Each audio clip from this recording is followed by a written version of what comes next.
Hello friends, welcome to फिटिस्तान।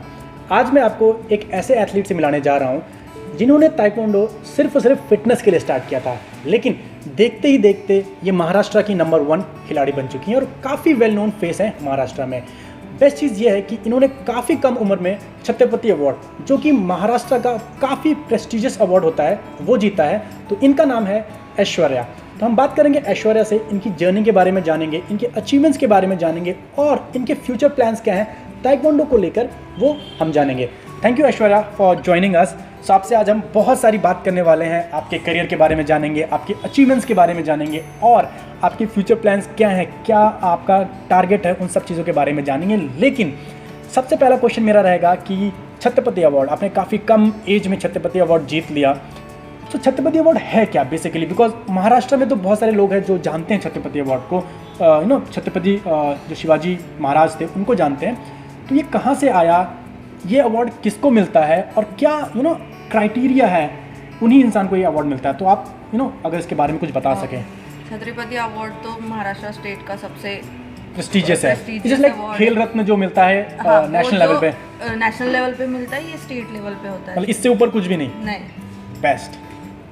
और उसके लिए क्राइटेरिया, मतलब मैं टाइक्वांडो का बोलूँगी तो उसके लिए स्टेट कॉन्टिन्यूस 3 स्टेट को मेडल चाहिए सीनियर एज ग्रुप में, और एक नेशनल मेडल चाहिए होता है। तो ये क्राइटेरिया होता है और ये अवार्ड मिलना तो मतलब बहुत बड़ी बात है। और मैंने सुना इसमें पैसे भी मिलते हैं। तो कितना पैसा मिला आपको? 1 लाख। 1 लाख रुपए। तो क्या किया आपने उस 1 लाख रुपए का? वो तो सब गेम में खर्च हो गया। गेम में खर्च हो गया। सब हम स्टार्ट करेंगे आपकी जर्नी, मतलब आपने कहाँ से स्टार्ट किया था और आप पहुँचे एक छत्रपति अवार्डी बने, आप इंटरनेशनल मेडलिस्ट हो। तो एक बहुत लंबी जर्नी है, लेकिन इस जर्नी की शुरुआत कैसे हुई वो बहुत इंटरेस्टिंग है। तो आप उसके बारे में मतलब बताइए। बेसिकली 2005-06 में स्टार्ट हुआ और ये कोई मतलब मैंने सिर्फ फिटनेस के लिए मेरे पापा ने ज्वाइन करवाया था। ये कोई सोचा नहीं था कि प्रोफेशनल इतना आगे जाएंगे। हाँ, तो बस कोई एक्टिविटी होनी चाहिए बच्चों के। हाँ, बेसिकली पेरेंट्स यही सोचते हैं कि बच्चा हमारा घर पे बैठने से बेटर है कुछ ना कुछ करे, इसलिए ज्वाइन करवाया था। और फिर आप वहाँ से, देखिए सबसे पहला मेडल आपको कब आया था, पहले आप ये बताइए। पहले तो इंटर क्लास टूर्नामेंट हुए थे 2006 में, एकेडमी ने ऑर्गेनाइज किया था, उसमें था पहला मेडल। जैसे मेडल आता गया तो इंटरेस्ट भी वैसे बढ़ता गया। आपको सबसे पहला नेशनल कब आया था? फेडरेशन नेशनल की मैं बात कर रहा हूँ। 2009 में जूनियर नेशनल। 2009 में। ओके, अब मैं बात करूँगा आपके स्कूल गेम्स में। आपने जब मैं आपका डेटा चेक करा था तो वहाँ पे मैंने देखा कि आपका परफॉर्मेंस काफ़ी अच्छा है। सो स्कूल गेम में आपको पहला नेशनल में गोल्ड कब आया था, या फिर पहला नेशनल में मेडल कब आया था आपको? स्कूल फर्स्ट नेशनल में 2010-11 में आया था, जो महाराष्ट्र में ही हुआ था, मुंबई में हुआ था। सो आपका इतना लंबा करियर है, आपने इतनी सारी चीज़ें अचीव की हैं, राइट? कभी ऐसा लगा कि इस गेम में तो कुछ है नहीं, इतनी मेहनत कर रही हूँ मैं, छत्रपति अवार्ड तो ठीक है आपको मिला, 1 लाख रुपये मिले, लेकिन आपको भी पता है कि हम एक इंटरनेशनल चैंपियनशिप खेलते हैं तो वो 1 लाख रुपए कोई काम के नहीं होते, फिर वो चले जाते हैं। तो कभी आपको ऐसा लगा, क्योंकि आपके पेरेंट्स ने काफ़ी ज़्यादा पैसा इस चीज़ में इन्वेस्ट किया है, उतना रिस्पेक्ट, उतना नाम नहीं मिला जितना एक एथलीट डिज़र्व करता है? ऐसे तो होता है, मतलब हमारे गेम में नहीं, बहुत सभी गेम में होता है, लेकिन क्रिकेट में नहीं होता ऐसा नहीं। वो तो क्रिकेट की बात अलग है, लेकिन हो रहा है धीरे-धीरे चीज़ें। लेकिन हमारे साथ ऐसे लोग थे ना कि वो हमें हर वक्त मोटिवेट करते रहे, जैसे कोच, पेरेंट्स, कि हाँ छोड़ना नहीं है, इससे आगे बढ़ते रहना है। नाम मिलेगा नहीं मिलेगा वो बात की बात है, लेकिन आगे बढ़ते रहना है, परफॉर्मेंस देते रहना। बहुत सही बात है। एटलीस्ट हमारे हाथ में सिर्फ और सिर्फ परफॉर्मेंस है। नाम मिलना, हम फेमस हैं कि नहीं है, हमको कौन कितना रिस्पेक्ट कर रहा है, वो हमारे हाथ में नहीं है। और एथलीट को इस सब चीज़ों पे ध्यान भी नहीं देना चाहिए उसको, क्योंकि अगर वो एक नेशनल लेवल या फिर इंटरनेशनल लेवल का एथलीट है तो उसको गेम से प्यार है, तभी वो उस लेवल तक पहुंचा है, राइट? और अभी मैं बात करूंगा आपका लास्ट चैम्पियनशिप जो आपने खेला था, इंडिया ओपन, उसकी कुछ यादें, उसकी कुछ ऐसे मोमेंट जो आप हमारे साथ शेयर करना चाहते हो। वहाँ पे आई थिंक आपको सिल्वर मेडल था, if I am not wrong, right? So कौन आपका फाइनल में आपके साथ कौन था वहाँ पे? मार्गरेट। बहुत अच्छी प्लेयर है वो भी। तो कैसा एक्सपीरियंस था पूरे चैंपियनशिप का आपका? इंडिया में इतने बड़े लेवल पे वो चैंपियनशिप ऑर्गेनाइज होता? फर्स्ट ऑफ ऑल तो इंडिया में इतना बड़ा लेवल का होगा वो एक्सपेक्टेड नहीं था। वो हम लोग गए, एग्जैक्टली मेडल का तो कोई दिमाग में नहीं था, बस एक इंटरनेशनल का एक्सपीरियंस चाहिए था। तो इसलिए ये सोच के तो मैं गई थी, बाकी का तो पता नहीं, लेकिन ये सोच के मैं गई थी कि हाँ बाबा एक रैंकिंग टूर्नामेंट है, रैंकिंग बढ़ेगा, इंडिया में हो रहा है, इंडिया में हो रहा है, हाँ, खर्चा कम होगा, सबसे इम्पोर्टेंट चीज़ खर्चा कम होगा, तो इसलिए गई थी। काफ़ी फाइनल ज़्यादा इंटरेस्टिंग था क्योंकि वो तो मेरी हमेशा वाली कंपटीटर है, तो उसी के साथ होता है।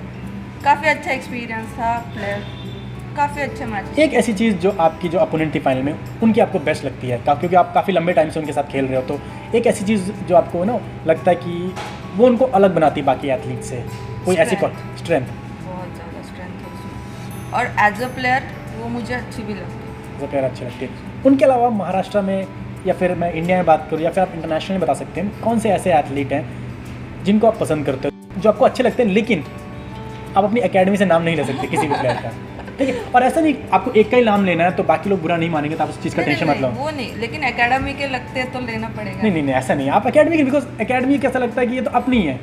इसके अलावा एक तो मार्गरेट है जो इंडिया में मुझे मेरे वेट में अच्छी लगते हैं। हाँ, और इंटरनेशनली देखा जाए तो टेक्निक्स या फिर अभी मेरे वेट में तो ओलंपिक कैटेगरी देखे तो बियांका वॉगडन नंबर 1 है। आप कौन सी वेट कैटेगरी खेलते हो? मेरा जो अंडर 73 होता है उसमें सर्बिया की प्लेयर है मेलिसा मेंडिक, ओके वो है, और ओलंपिक कैटेगरी जो मर्ज होता है उसमें बियांका वॉगडन है। सो क्या आप बियांका वॉगडन की फाइट्स देखते हो? क्या आप उनको उनके ऊपर स्टडी करते हो कि वो किस तरीके से खेलती हैं? इन फ्यूचर अगर आप कि वो अपोनेंट बन जाएं तो मैं ये बोलूँगी कि मैं उसको देख के नहीं खेलती। हाँ, उसको देखती हूँ लेकिन उसको कॉपी करने के लिए नहीं देखती। बिल्कुल सही बात है, आप किसी को कॉपी करना सही चीज़ भी नहीं है, आप उनसे सीखो। मैंने उनकी लाइव फाइट भी देखी है जब मैं वर्ल्ड चैंपियनशिप गई थी, तो लाइव। कौन सी ईयर की बात है ये? 2017 की। 2017 की मुझू में हुआ था जो वर्ल्ड चैंपियनशिप। आपने वर्ल्ड चैंपियनशिप एक और खेला था 2016 में कनाडा? नहीं, आपने नहीं खेला, ओके, कोई दूसरा एथलीट था, सॉरी। उसके अलावा बात करेंगे सबसे पहला इंटरनेशनल कौन सा था आपका? सबसे पहला इंटरनेशनल वो जो कॉमनवेल्थ चैंपियनशिप हुआ था इंडिया में 2011 में। ओके, उसमें भी आपको आई थिंक सिल्वर था, गोल्ड था उसमें, बहुत अच्छी बात है। उसके अलावा आपकी मैं बात करूँगा कि इंटरनेशनल चैंपियनशिप की बात करूँगा, आप और आपकी एकेडमी या फिर मैं महाराष्ट्र या फिर इंडिया की बात करूँ तो बहुत कम ऐसे एथलीट हैं जो ओपन इंटरनेशनल्स खेलते हैं, बाहर चैंपियनशिप्स के लिए जाते हैं। तो क्या रीज़न है कि वो इतने कम चैंपियनशिप्स खेलते हैं, बाहर क्यों नहीं जाते? बिकॉज जितना ज़्यादा बाहर जाएंगे उतना ज़्यादा एक्सपोजर मिलेगा, उतने नए एथलीट से खेलने का मौका मिलेगा, और डिफरेंट एथलीट से खेलोगे तो आपका गेम जो है वो इम्प्रूव होगा। क्या रीज़न है आप नहीं जाते हो? फाइनेंशियल रीज़न ही है, मतलब वही है क्योंकि हम लोग मिडिल क्लास फैमिली से बिलोंग करते तो नेशनल का भी कभी कभी अफोर्ड नहीं कर पाते, तो इंटरनेशनल लेवल का तो जाना मतलब पूरा, आपने अभी बोला कि जो पूरी प्राइज मनी तो एक ही टूर्नामेंट में चली जाती है, तो वही फाइनेंशियल रीज़न होता है। अगर आपके थ्रू स्पॉन्सर्स मिल जाए सब प्लेयर्स को, जो बिल्कुल कोशिश करेंगे, अगर आप देख रहे हैं तो इस वीडियो को ज़्यादा से ज़्यादा शेयर कीजिए कि जो ये एलीट एथलीट है, ये ऐसे एथलीट है जिन्होंने इंडिया को बहुत कुछ दिया है।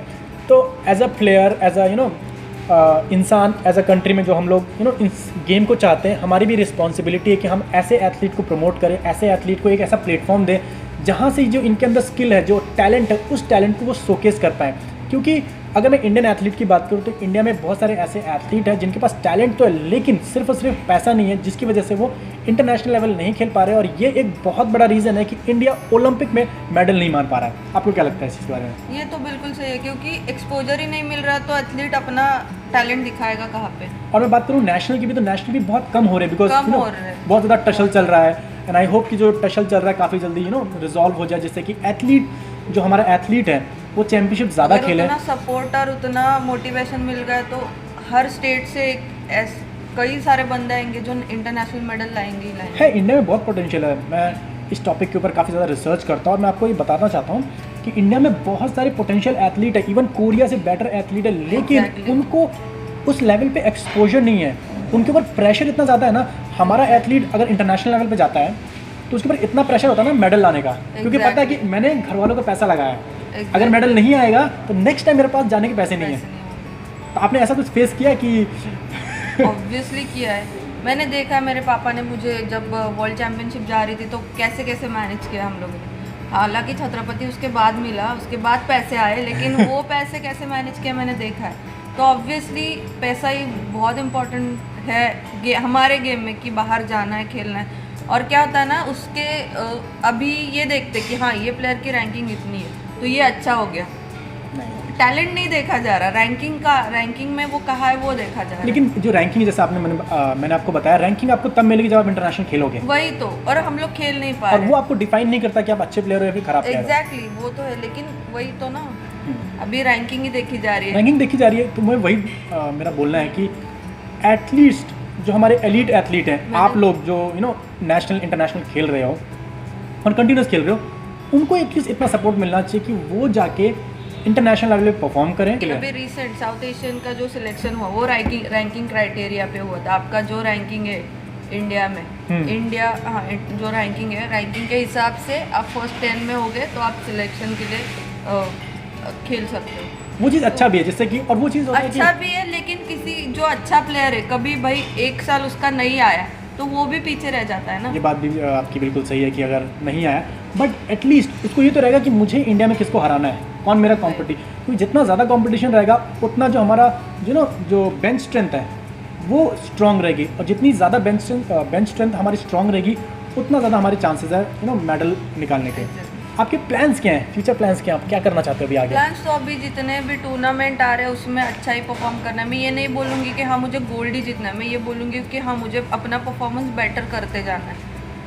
तो आप अभी एजुकेशन में क्या कर रहे हो? अभी मेरा एमए का डिग्री कंप्लीट हो गया। एमए का डिग्री कंप्लीट हो गया, सो अभी आप कैसे मैनेज करोगे आपका जॉब भी, ताइक्वांडो भी, किस तरीके से मैनेज करोगे? अभी फ़िलहाल तो जॉब नहीं है, लेकिन जब भी जॉब लगेगा मैनेज तो करना पड़ेगा। अगर खेलना है तो करना पड़ेगा। बिल्कुल, खेलना है, देश का नाम रोशन करना है तो करना पड़ेगा। आपके कोच के बारे में कुछ बताइए, बिकॉज आपके कोच ऐसे हैं जिन्होंने काफ़ी एलीट एथलीट को तैयार किया और इंडिया को दिया है। सो कौन है वो, और वो किस तरीके से ट्रेनिंग देते हैं कि वो इतने एलीट एथलीट निकल चुके हैं आपके एकेडमी से? तो मिस्टर लाला बिलारे, वो भी एक छत्रपति अवार्डिस्ट है। वाह। और उनके लिए तो एक ही है बेस्ट कोच। मतलब उनका अलग है सब, मतलब ट्रेनिंग लेने का तरीका, बताने का तरीका सब अलग है। मतलब वो कभी मैं कंटिन्यू टूर्नामेंट हार भी रही हूँ तो ये नहीं बोलेंगे तुम हार रही हो, तुम अच्छी नहीं हो। वो यही बोलेंगे तुम कर सकती हो, तुम करो, ट्राई करो। उनका मोटिव ही यही है कि मुझे सिर्फ एथलीट बनाने हैं और मेडल दिलवाने हैं। मतलब हमारे एकेडमी में छोटे से नया, अब आज एक बच्चे का पहला दिन है, उसके ऊपर भी उतना ही ध्यान दिया जाता है जितना मेरे ऊपर दिया जाता है। बहुत अच्छी चीज़ है। तो ऐसा नहीं होता कि हाँ नए बच्चे एक साइड, सीनियर एक साइड या फिर जूनियर एक साइड, ऐसे कभी नहीं होता। हम सब एक साथ ट्रेनिंग करते हैं। एक और बहुत पर्सनल क्वेश्चन है, अगर आपको अच्छा लगे तो आप जवाब दो, वरना आप हम इसको स्किप कर सकते हैं। मैंने रिसर्च किया और रिसर्च से मुझे पता चला, जब मैं आपके ऊपर इन्फॉर्मेशन गैदर कर रहा था, कि आपकी काफ़ी ज़्यादा बॉडी शेमिंग हुई है। ठीक है, आपको काफ़ी ज़्यादा मोटा बोला गया है, बोला कि इस वजह से आप परफॉर्मेंस आपका नहीं आता है। तो कितनी रियलिटी है इस चीज़ में? और ये काफ़ी छोटे लोग नहीं, काफ़ी बड़े लेवल पे लोग बोलते हैं किया गया है। तो कैसा फील होता है कि यार आपने परफॉर्मेंस भी दे रहे हो और उसके बावजूद भी ऐसा? जब फर्स्ट स्टार्टिंग में ये सब होता था तो बुरा तो लगता था, ऑब्वियसली सबको लगेगा। लेकिन बाद में ये हुआ ना कि इस पे ध्यान देती रही तो गेम नहीं निकाल पाऊंगी। तो ऐसे लोगों को क्या बोलना चाहोगे जो इस तरीके से चीज़ें करते हैं? बिकॉज ये बहुत ज़्यादा डिमोटिवेटिंग होता है। क्योंकि हमारे गेम में ना बॉडी हाइट वेट पे कुछ नहीं होता। आप जितना परफॉर्मेंस दोगे वो आपको मेडल मिलेगा, चाहे आप मोटे हो, चाहे आप छोटे हो, या किसी भी आपका बॉडी शेप जो भी हो, आपको परफॉर्मेंस चाहिए, टेक्निक चाहिए, तभी मेडल आएगा। लोग उस पर ना फोकस करते हुए, अगर मैं बात करूँ, जैसे आपने हाइट की बात की, तो बहुत से ऐसे एथलीट है वो सोचते हैं कि अगर मैं हाइट में लंबा हूँ तो मेरे लिए एडवांटेज है। यस, एडवांटेज है, बट आपकी स्किल्स रिक्वायर्ड है। क्योंकि मैंने जितने इंटरनेशनल कवर किए, मैंने देखे हैं कि वहाँ पे जो छोटे हाइट के है ना, वो भी अच्छा परफॉर्म करते हैं। एग्जैक्टली, वही तो मैंने बोला कि बॉडी मैटर नहीं करती। लेकिन एथलीट जो आप बहुत सारे आपको यंग एथलीट ऐसे देख रहे होंगे, तो उनके लिए आप क्या बोलना चाहोगे? एक तो फर्स्ट ऑफ ऑल अपने कोच जो बता रहे, जो सिखा रहे, वो पूरे दिल से सीखो, उसको वैसे एग्जीक्यूट करो। और दूसरी बात, अगर कोई आपको बोल भी रहा है, कुछ नेगेटिव बातें बोल भी रहा है, तो इग्नोर करो। ये एक अच्छे एथलीट की निशानी होती है कि अगर आपको कोई अच्छी इन्फॉर्मेशन दे रहा है तो ले लो उसको, लेकिन अगर कोई बकवास कर रहा है तो उसको इग्नोर करो। भले आपसे जूनियर भी दे रहा है आपको अच्छा, तो ले लो। बिल्कुल सही बात है। Thank you Aishwarya for joining अस। काफ़ी अच्छा लगा आपसे बात करके, और आपकी जो स्टोरी है वो ज़रूर आपके जो यंग एथलीट है वो देखेंगे और इससे इंस्पायर होंगे, जिससे कि वो भी अपना करियर बना सके और हमारे देश का नाम रोशन कर सके। Thank you so much Aishwarya. तो ये थी हमारे साथ ऐश्वर्या। आने वाले टाइम पे आपको ऐसे और एलीट एथलीट देखने को मिलेंगे। अगर आपने चैनल को सब्सक्राइब नहीं किया तो चैनल को ज़रूर सब्सक्राइब कर लीजिए। कमेंट करके बताइए कि ये वीडियो आपको कैसा लगा। शेयर तो करना बिल्कुल मत भूलिए। ऐसे एथलीट हैं, इनको ज़्यादा से ज़्यादा प्रमोट कीजिए और हमारी जो ताइक्वांडो कम्युनिटी है उसको इकट्ठा करने में ये बहुत ही ज़्यादा हेल्पफुल रहेगा। मिलते हैं एक नई वीडियो के साथ। जय हिंद, जय भारत।